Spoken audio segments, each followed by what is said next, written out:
Əmniyyət çoxu qoxdu, bilmədiz bizdə bluff yox, qabaq flop oldu. Yeni məktəbin oldu, de görək gözən nə oldu. Bizdə olsa bax daş, səndə o da yoxdu. What the fuck? Ne koymuşsan ne götürürsen What the fuck? Dene görüm derdin nedir? What the fuck? Dediklerin kimi görünmüşsen What the fuck? Boşaldıram üstü ve güllerin What the fuck? Ne koymuşsan ne götürürsen What the fuck? Dene görüm derdin nedir? What the fuck?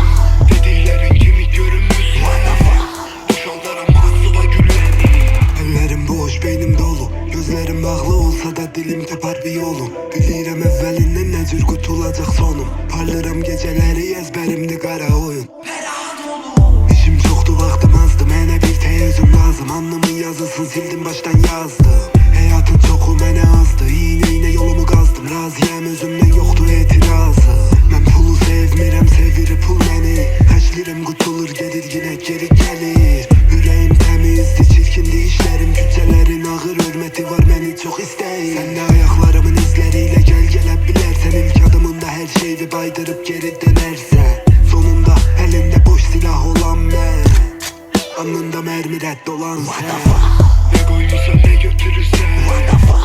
Dene görüm derdin nedir? What the fuck? Dediklerin kimi görünmüşsən What the fuck? Boşaldıram üstü ve güllerin What the fuck? Ne koymuşsan ne götürürsen What the fuck? Dene görüm derdin nedir? What the fuck?